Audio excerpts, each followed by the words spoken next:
Hello friends, Pankaj Bhardwaj chemistry channel में आपका बहुत बहुत स्वागत है। आज मैं बात करने वाला हूं बहुत इंपॉर्टेंट टॉपिक के बारे में, that is pH calculation in ionic equilibrium. जब भी पीएच का कोई क्वेश्चन आता है तो हमारे दिमाग में सबसे पहले ये चलना चाहिए कि इस पर फॉर्मूला कौन सा अप्लाई होगा जिस पर बेस्ड मैं इस न्यूमेरिकल को सोल्व कर पाऊंगा। और ये स्टूडेंट्स के लिए थोड़ा सा डिफिकल्ट टास्क होता है कि वो सोल्ट के सारे फार्मूलाज, बफर के फार्मूलाज, एसिड बेस, इन सब के फार्मूलाज एक साथ याद रख सकें।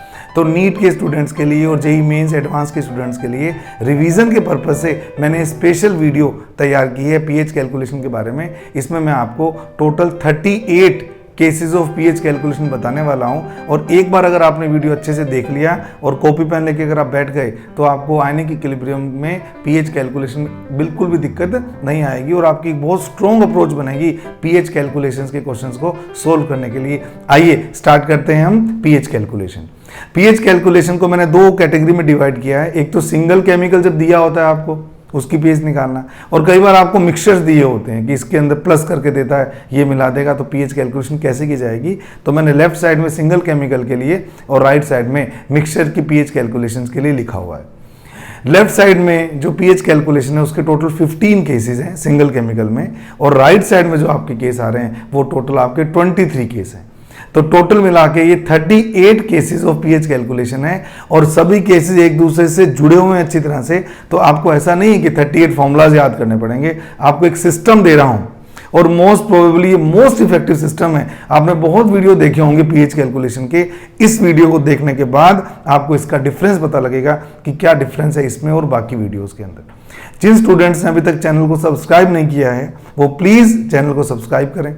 वीडियो अगर आपको पसंद आए तो आप ज़्यादा से ज़्यादा उसको एक्नॉलेज करें मुझे थंब इंप्रेशन के साथ में, और इस वीडियो को ज़्यादा से ज़्यादा नंबर में शेयर करें ताकि सभी स्टूडेंट्स के पास में ये वीडियो आपको पहुंच जाए। मैं बात करने वाला हूं total 38 cases of pH calculation की, जिसके लिए ये मैंने बोर्ड प्रिपेयर किया हुआ है। हालांकि मैं इसको डिटेल में बताऊंगा, अभी पहले आप बोर्ड का स्क्रीनशॉट ले लीजिए। लेक्चर जब कंप्लीट हो जाएगा तो उसके बाद में आपको ये जब आप देखेंगे समराइज वे में जो मैंने टेबल बनाई है तो ये आपको बहुत हेल्प देने वाली है। जल्दी से आप इसका स्क्रीनशॉट ले लीजिए।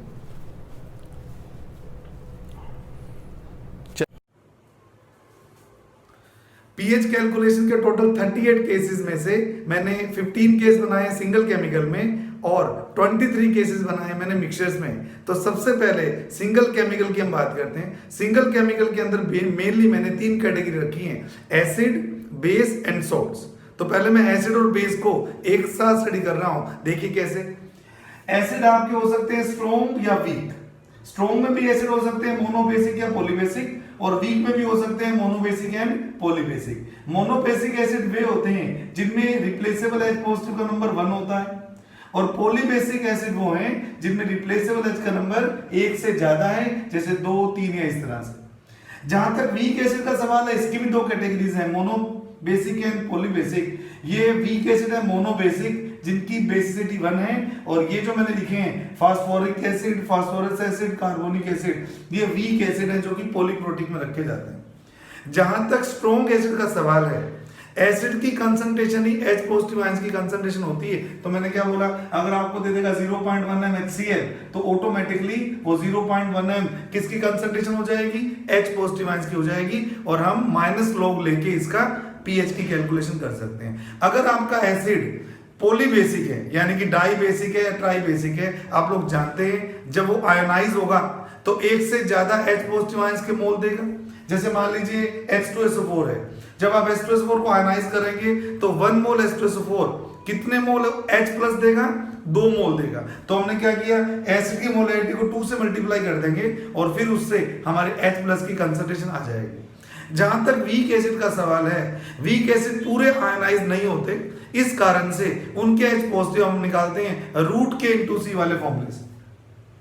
रूट के इंटू सी से हम इनकी H पॉजिटिव निकालते हैं कि एसिड का डिसोसिएशन कांस्टेंट और C इसकी मोलर कंसंट्रेशन है। और अगर यही पॉलीबेसिक वीक एसिड आ जाएगा तो उस केस में भी हम फॉर्मूला रूट के इंटू सी लगाते हैं। बस एक चीज आप याद रखिएगा कि यहां पर आपको कई टाइप के K मिलेंगे। जैसे डाइप्रोटिक वीक एसिड में आपको मिलेगा K1, K2, ट्राइप्रोटिक में आपको मिलेगा K1, Ka2, K3।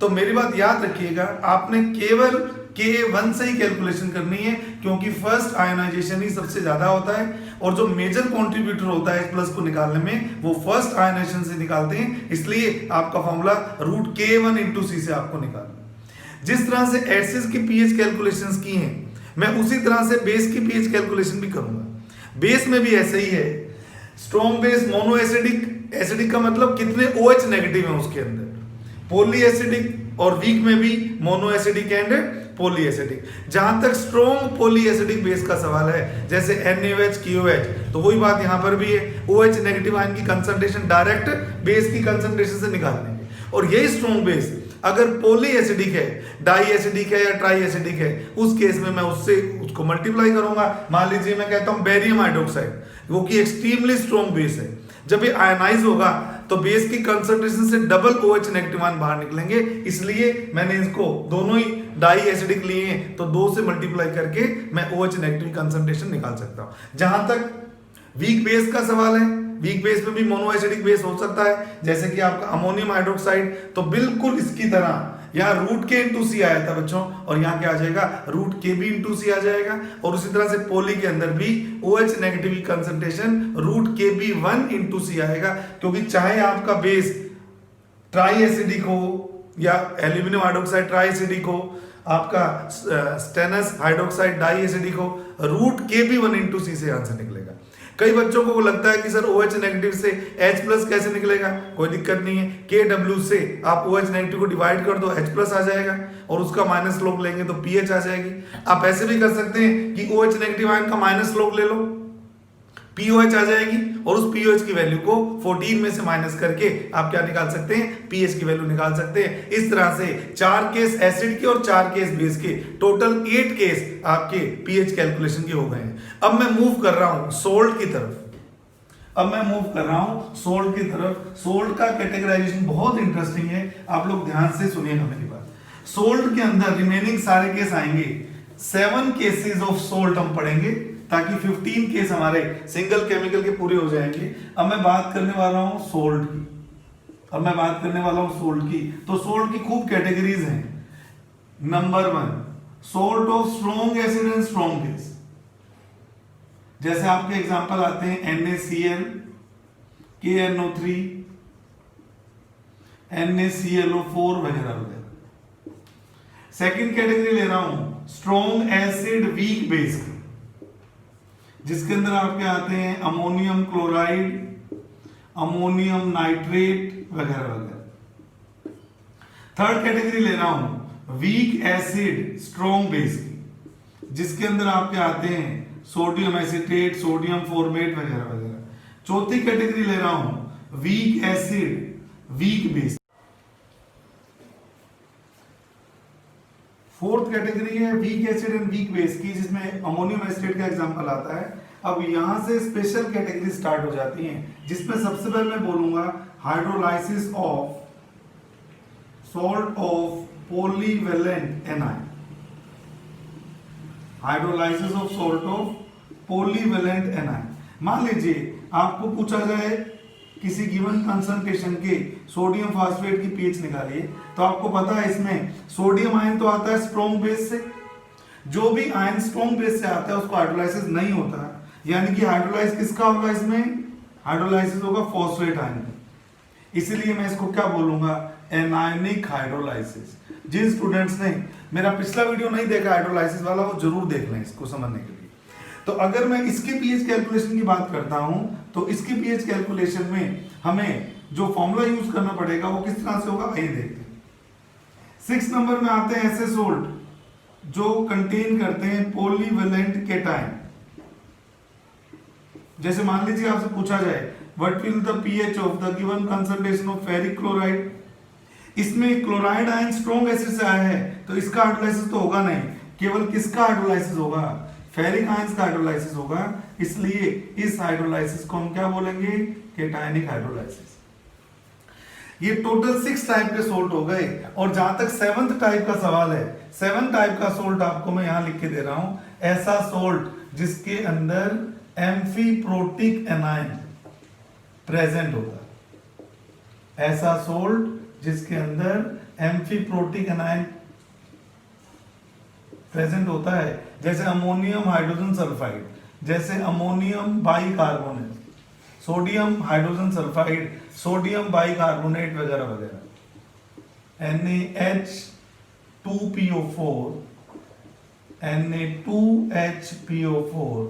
तो इस टाइप के सोल्ट्स में आप देख पा रहे हैं ये जो एनायन आपको दिखाई दे रहे हैं ये सब एम्फीप्रोटिक स्पीशीज हैं। HS माइनस प्रोटॉन ले भी सकता है, दे भी सकता है, ये सभी स्पीशीज एम्फीप्रोटिक स्पीशीज हैं। तो टोटल 7 टाइप के पीएच कैलकुलेशन के केस आपको इसमें पढ़ने हैं। वो किस तरह से हैं? अगर मैं इस टाइप के सॉल्ट की बात करता हूं, इनका तो हाइड्रोलाइसिस होता है नहीं और पीएच एग्जैक्टली 7 होती है। जहां तक स्ट्रॉन्ग एसिड वीक बेस के सॉल्ट का सवाल है, इनकी पीएच 7 से कम होती है। फॉर्मूला आपको याद रखना है 7 minus half pKb minus half log C। इसी तरह से इनके ऑपोजिट ये वाले सॉल्ट हैं, इसमें बस प्लस आ जाएगा और pKb की जगह आ जाएगा pKa plus half log C। अगर आपके पास दोनों ही मेंबर वीक होंगे, आप लोग जानते हो ऐसे सॉल्ट की पीएच कंसंट्रेशन से फ्री होती है, तो बस plus half pK minus half pKb, इस तरह से इनकी पीएच कैलकुलेट की जाती है। जहां तक इस टाइप के सॉल्ट का सवाल है, ये बच्चे जनरली याद नहीं रखते, you have to memorise it. 7 plus क्योंकि बेसिक है, हाफ, बस एक चीज याद रख लेना pK3 आएगा बेटे इसमें। याद रखिएगा कि अगर आपका ट्राइप्रोटिक एसिड का है एनायन तो pK3 आएगा, डाइप्रोटिक का होता है तो pK2 आता है। ऐसे कैटायनिक में क्योंकि pH 7 से कम होगी तो 7 minus half pKb3 minus half log C। इस तरह से आपकी pH की कैलकुलेशन हो जाएगी। और जहां तक एम्फीप्रोटिक एनायन कंटेनिंग सॉल्ट का सवाल है, तो अगर फर्स्ट एम्फीप्रोटिक स्पीशीज है तो pK1 प्लस pK2/2 होता है, और अगर सेकंड एम्फीप्रोटिक स्पीशीज है तो ये pK2 plus pKa3 divided by 2, इस तरह से pH निकाली जाती है। फर्स्ट और सेकंड एम्फीप्रोटिक स्पीशीज क्या होती है, हालांकि मैंने पिछले वीडियो में बताया हुआ है आपको, फिर भी आप अगर इन दोनों स्पीशीज को देखो ध्यान से, इन दोनों स्पीशीज को देखो ध्यान से, ये दोनों एम्फीप्रोटिक स्पीशीज हैं, लेकिन जो पहले बनती है एसिड के आयनाइजेशन के दौरान तो उसको फर्स्ट एम्फीप्रोटिक कहते हैं। जो एक और प्रोटॉन लूज करने के बाद सेकंड नंबर पे बनेगी, इसको हम सेकंड एम्फीप्रोटिक कहते हैं। तो इस तरह से टोटल 7 केस पीएच के आपके ये हो गए, 8 + 7, तो ये 15 केसेस सिंगल केमिकल की पीएच कैलकुलेशन के लिए अपने को यूज कर रहे हैं। सिंगल केमिकल के 15 केस पढ़ने के बाद अब हम बात करने वाले हैं मिक्सचर्स के केसेस की। आइए देखते हैं कितने टाइप के मिक्सचर्स आपने पढ़ने हैं। सबसे पहले हम बात करेंगे strong acid plus strong acid की। अगर हम दो स्ट्रॉन्ग एसिड को मिक्स कर देंगे, सपोज HCl और H2SO4 को मिक्स कर देंगे, तो क्या आप H पॉजिटिव की रिजल्टेंट मोलैरिटी नहीं निकाल सकते क्या? याद कीजिए M1V1 plus M2V2 upon V1 plus V2। तो यहां से हम नेट मोलैरिटी निकालेंगे, इसकी मोलैरिटी निकालने के बाद इसका माइनस लोग लेंगे तो मेरे पास क्या आ जाएगी, पीएच आ जाएगी। स्ट्रॉन्ग एसिड में जब स्ट्रॉन्गेस्ट मिलाया जाता है, एसिड और बेस एक दूसरे को न्यूट्रलाइज करते हैं, यानी कि कैंसिल करते हैं, तो उसमें से जिसके मोल ज्यादा रहेंगे नेट कंसंट्रेशन उसी के अकॉर्डिंग आएगी। मान लीजिए एसिड के मोल बेस के मोल से ज्यादा हैं, तो M1 MAVA माइनस MBVB से मैं नेट मोल्स निकाल लूंगा एसिड की अपॉन टोटल वॉल्यूम। और अगर बेस के मोल ज्यादा होंगे तो MBVB माइनस MAVA करके अपॉन VA प्लस VB से मैं निकाल सकता हूं। तो जो यहाँ पे प्लस साइन लगता है वो यहाँ साइन क्या हो जाता है बच्चों, माइनस हो जाता है। एसिड में एसिड मिलाएंगे तो दोनों की मोलैरिटी वॉल्यूम ऐड हो जाते हैं, जब एसिड में बेस मिलाते हैं तो दोनों की मोलैरिटी वॉल्यूम माइनस हो जाते हैं। किस में से किसको माइनस करना है ये इस बात पे डिपेंड करेगा कि वैल्यू किसकी बड़ी है। बड़ी वैल्यू में से छोटी वैल्यू वाले को माइनस करना पड़ेगा। मान लीजिए एसिड की वैल्यू ज्यादा है तो एसिड ज्यादा होने के कारण बेस को न्यूट्रलाइज करने के बाद कुछ बच भी जाएगा, इसलिए रिजल्टेंट सॉल्यूशन होगा एसिडिक। और अगर बेस ज्यादा हुआ तो रिजल्टेंट सॉल्यूशन क्या होगा, बेसिक होगा। Strong acid plus weak acid, ये बहुत इंपॉर्टेंट केस है। कॉमन आयन इफेक्ट के थ्रू इसकी डेरिवेशन आती है, हालांकि इसके डेरिवेशन का वीडियो भी मैं आपको सबको रिलीज करूंगा। फिलहाल मैं रिवाइज करवाने के ज्यादा मूड में हूं, तो आप याद रखिएगा C2 plus root of C2 square plus 4K C1 upon 2। यहाँ C2 तो स्ट्रॉन्ग एसिड की कंसंट्रेशन है और C1 वीक एसिड की कंसंट्रेशन है। स्ट्रॉन्ग एसिड को C2 से डिनोट करते हैं और वीक एसिड को C1 से डिनोट करते हैं और उसी का ही डिसोसिएशन कांस्टेंट आपने लेना है। आइए बात करते हैं आगे, स्ट्रॉन्ग एसिड वीक बेस। जब स्ट्रॉन्ग एसिड में वीक बेस मिलाया जाता है तो तीन कंडीशन अराइज होती हैं। इसकी बात अभी हम थोड़ी देर में करते हैं। फिर हमने बात की strong base plus week, strong base plus strong base. जिस तरह से strong acid plus strong acid में आपने मोलैरिटी वॉल्यूम ऐड किए थे, स्ट्रॉन्ग बेस में भी आप OH की मोलैरिटी निकालने के लिए दोनों को ऐड करेंगे। फिर हम बात करेंगे स्ट्रॉन्ग बेस वीक एसिड की। इन दोनों पे मैंने टिक लगाया हुआ है, ये मैंने राइट साइड में आपसे डिस्कस किया हुआ है। ये अलग से इसलिए बताया गया है क्योंकि इसमें 3 केस बनते हैं दोनों में, इसलिए 6 केस अलग से बताऊंगा। फिर मैं बात करता हूं स्ट्रॉन्ग बेस वीक बेस की। स्ट्रॉन्ग बेस वीक बेस में भी वही फॉर्मूला देखो आप, जो स्ट्रॉन्ग एसिड वीक एसिड में था वही स्ट्रॉन्ग बेस वीक बेस में है। H की जगह OH आ गया, बाकी वही का वही है, K की जगह क्या आ गया, Kb आ गया, और वही है C2 क्या है, C2 स्ट्रॉन्ग बेस की कंसंट्रेशन है और C1 वीक बेस की कंसंट्रेशन। चलिए फिर मैंने बात की weak acid plus weak acid की। जब दो वीक एसिड को मिलाया जाता है तो समेशन ऑफ रूट KC से आंसर आता है। मान लीजिए आपने दो वीक एसिड के सॉल्यूशन मिलाए हैं जिनके dissociation constant K1 and K2 respectively और जिनकी concentration C1 and C2 respectively हैं। अगर आप उनको मिला के मिक्सचर बनाएंगे दो वीक एसिड्स को तो कैसे H प्लस निकलेंगे, root of K1 C1 plus K2 C2 से। फिर उसके बाद में बात करता हूं weak acid plus week base की। वीक एसिड वीक बेस को जब मिलाया जाता है तो जब उनकी कंसंट्रेशन बराबर होती है, मोल्स बराबर होते हैं सॉरी, तो मिलके सोल्ट बनाते हैं। कौन सा salt, week acid weak base से बनने वाला सोल्ट जिसकी पीएच होती है 7 + ½ pKa - ½ pKb। और अगर ये अनइक्वल अमाउंट में मिलाए जाएंगे, एसिड ज्यादा हो या बेस ज्यादा हो, तो बस वही बात है जैसे यहाँ पे प्लस और यहाँ पे माइनस, बिल्कुल यहाँ पे भी आप माइनस का साइन लगाएंगे तो इसके भी नेट H पॉजिटिव या OH नेगेटिव कंसंट्रेशन आ जाएगी। फिर मैं बात करता हूँ weak base plus week base की, तो दोनों को, ये दोनों एक ही बात हो गई। वीक एसिड में नेट H प्लस निकलते हैं इस तरह से और वीक बेस में इस तरह से क्या निकलते हैं, OH नेगेटिव की कंसंट्रेशन निकलती है। अब मैं इन दो केस की बात कर रहा हूं जो मैंने यहाँ पे टिक लगाया है, डी केस। जब भी आप स्ट्रॉन्ग एसिड में वीक बेस मिलाते हैं तो बेटा 3 कंडीशन अराइज होती है।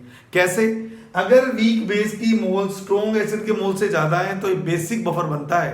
कैसे, समझ लीजिए, मान लीजिए इसके 10 मिलीमोल्स हैं और इसके 5 मिलीमोल्स, तो 5 को न्यूट्रलाइज कर देंगे, HCl खत्म हो जाएगा और इसके 5 मिलीमोल्स बच जाएंगे। मीनवाइल इसके 5 मिलीमोल बन जाएंगे। अब आप देखो ये क्या बना, ये आपका वीक बेस और उसी वीक बेस का स्ट्रॉन्ग एसिड से बना सॉल्ट है, यानी कि ये किसका काम करेगा, बेसिक बफर का काम करेगा। तो बेसिक बफर की पीओएच का फॉर्मूला मैंने लगा दिया, 14 में से माइनस करोगे तो पीएच आ जाएगी।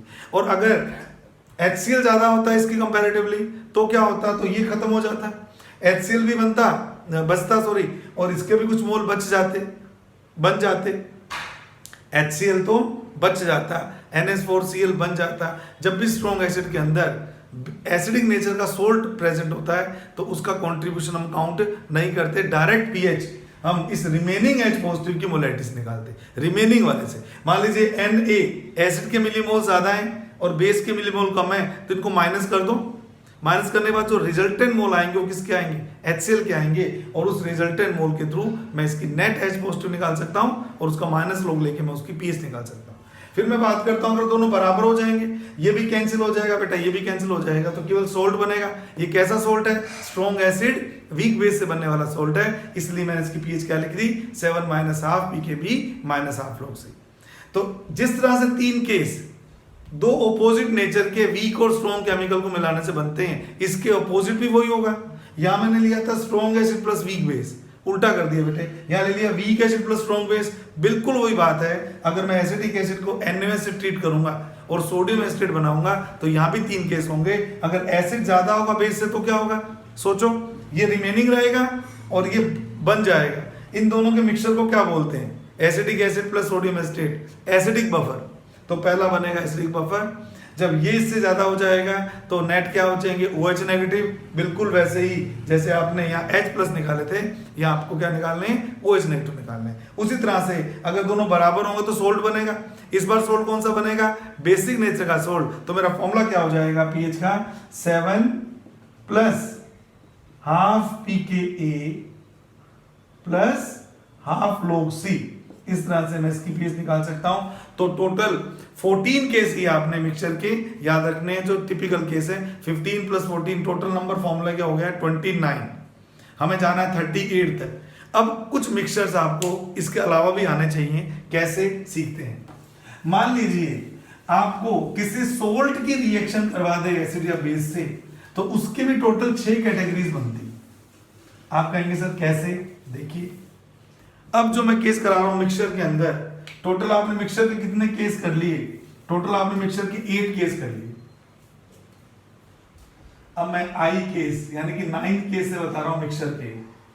मैं कहता हूं अगर सोल्ट की रिएक्शन स्ट्रॉन्ग एसिड से कर दी जाए तो तभी कर पाऊंगा जब सोल्ट कैसे नेचर का हो, बेसिक नेचर का हो। तो अगर मैं सोल्ट ले रहा हूं सोडियम एसीटेट और इसकी रिएक्शन करवा रहा हूं स्ट्रॉन्ग एसिड से, पहली बात तो ये रिएक्शन होगी या नहीं होगी, बिल्कुल होगी। ये स्ट्रॉन्ग एसिडिक है और ये बेसिक नेचर का है, तो रिएक्शन होने के बाद बनेगा एसिटिक एसिड और NaCl। अब आपको बताने की जरूरत नहीं, यहां भी हम 3 केस पढ़ेंगे। कौन कौन से 3 केस पढ़ेंगे, नंबर क्या हो जाएंगे 30, 31 एंड 32। कैसे, मान लीजिए इसके सोल्ट के मोल है NS और एसिड के मोल है Na, तो यहाँ केस 30 नंबर कैसे बनेगा, when number of moles of salt is greater than number of moles of acid. मान लीजिए इसके 10 मिलीमोल्स हैं, इसके 5 मिलीमोल्स हैं, 5 से 5 न्यूट्रलाइज हो जाएंगे, सोल्ट के 5 बच जाएंगे और एसिड के 5 बन जाएंगे। क्या ये एसिडिक बफर नहीं है क्या, लास्ट में क्या बनेगा, ये भी बन जाएगा और ये बच भी जाएगा। तो फिर यहाँ पीएच का फॉर्मूला क्या लगेगा, एसिडिक बफर वाला फॉर्मूला लगेगा, that is pKa plus log of salt bye acid. चलिए तो ये 30th नंबर फॉर्मूला हो गया। अगर 31st फॉर्मूले की बात करता हूं, जब एसिड के मोल से ज्यादा हो जाएंगे तो फिर ये बचेगा, ये खत्म हो जाएगा और ये। अब आप मान लीजिए HCl और एसिटिक एसिड, स्ट्रॉन्ग एसिड और वीक एसिड का मिक्सचर, और जब ये मिक्सचर बनता है, मान लीजिए ज्यादा हुआ तो ये मिक्सचर बनेगा ना, और अगर ये मिक्सचर बनता है उस केस में क्या होगा, उस केस में मैं कहूंगा कि पीएच कौन डिसाइड करेगा, HCl डिसाइड करेगा। तो या तो आप HCl से डायरेक्ट निकाल लो, और या मैंने आपको फॉर्मूला बता रखा है C2 प्लस 4KaC1 अपॉन 2, इससे आप नेट H पॉजिटिव निकाल सकते हैं। और अगर दोनों बराबर हो जाएंगे, ये दोनों बराबर हो जाएंगे, कैंसिल हो जाएंगे, तो केवल क्या बचेगा बेटा, वीक एसिड। कई बच्चों को डाउट होता है सर आप इसकी बात क्यों नहीं कर रहे। NaCl का आयनिक इक्विलिब्रियम में पीएच कैलकुलेशन में कोई रोल नहीं है, क्योंकि इसके सॉल्यूशन को हम वाटर की तरह ट्रीट करते हैं, क्योंकि इसकी पीएच कितनी होती है 7। इसलिए हम केवल किस पे फोकस करेंगे कि अगर ये दोनों एक दूसरे को कंप्लीटली न्यूट्रलाइज कर लेंगे तो मेरे पास क्या बनेगा, वीक एसिड बनेगा। और अगर मेरे पास वीक एसिड बनेगा तो इसके H पॉजिटिव निकालना भी आपने काफी बार सीखा हुआ है, कैसे निकालते हैं, रूट के इनटू C से आप निकालते। इसके लिए आपको इसकी रिजल्टेंट कंसंट्रेशन निकालनी पड़ेगी, जो कि डिफर होगी इन दोनों की कंसंट्रेशन से, क्योंकि वॉल्यूम का डिवाइड आता है नीचे। तो टोटल 32 केसेस आपने यहां देखे। अब मिक्सचर के अंदर आई के बाद J केस, जस्ट इसका उल्टा, अगर सोल्ट आपका बेसिक नेचर का ना होकर एसिडिक नेचर का होगा तो वो किससे रिएक्शन करेगा बेटे, स्ट्रॉन्ग बेस से करेगा। जैसे मान लीजिए NH4Cl आपका सोल्ट है, अगर आप इसकी रिएक्शन करवाते हो NaOH से, क्या ये एसिडिक नेचर का सोल्ट है, आपको आना चाहिए, यस। बेस से रिएक्शन करेगा तो क्या बनेगा, NH4OH प्लस NaCl। फिर वही बात मैंने बोला था 3 कैटेगरी बनेगी, तो यहां जो 3 फॉर्मूलेज आपके आएंगे 33, 34 एंड 35। तो क्या होगा, शॉर्ट में लिख देता हूं, 33 वाले में जब सोल्ट के मोल ज्यादा होंगे बेस से तो क्या बनेगा, बेसिक बफर सॉल्यूशन बनेगा। तो POH क्या आएगी, pKb plus log of salt by base. इसी तरह से 34 में जब NS से बड़ा हो जाएगा NB तो रिजल्टेंट OH नेगेटिव की कंसंट्रेशन बिल्कुल वैसे ही C2 square plus 4KB C1 upon 2 इस तरह से ली जाएगी। और अगर 35 नंबर केस की बात करता हूं, जब ये दोनों बराबर हो जाएंगे, ये इसको पूरी तरह कैंसिल कर देगा बेटा। किसका सोल्यूशन बनेगा? केवल वीक बेस का सोल्यूशन बनेगा। तो उस केस में OH नेगेटिव कैसे निकाले जाएंगे? रूट KB इंटू C से निकालेंगे। तो टोटल ये 35 केस हो गए मिक्सचर के, 15 प्लस 15 के अंदर हमने कुछ और ऐड किए। अब एक और कैटेगरी में आपको बताना चाहता हूं इसके अंदर, के कैटेगरी। उस के कैटेगरी में क्या है देखते हैं। अब मैं बात कर रहा हूं के कैटेगरी की। ये क्वेश्चन भी न्यूमेरिकल की फॉर्म में काफी आते हैं कि जब भी आपको एम्फीप्रोटिक स्पीशीज दी होती है, जब भी आपको एम्फीप्रोटिक स्पीशीज दी होती है, मान लीजिए मैंने शॉर्ट में HA नेगेटिव लिखा, आप लोग जानते हो कि ये एसिड से भी रिएक्शन कर सकती है, H2A बन जाएगा, और ये बेस से भी रिएक्शन कर सकता है।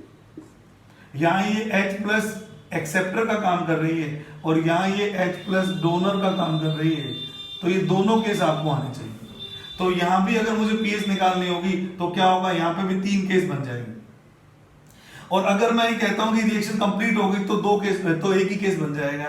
तो फिर H2A वीक एसिड बना और यहाँ पे कैसा बना, आपका सोल्ट बना। तो आपने टोटल कितने फॉर्मूलाज कर लिए थे? 35 फॉर्मूलाज आपने कर लिए थे। तो 2 फॉर्मूले आपके, एक तो H2A बनने का फॉर्मूला और एक पॉली वैलेंट एनायन वाला फॉर्मूला भी लगा सकते हैं, मैंने पहले बता रखे हैं, आप नोट कर लेना। तो ये फॉर्मूले हो गए 36 एंड 37, और एक केस 38 नंबर केस मैंने मिसलेनियस के लिए छोड़ दिया।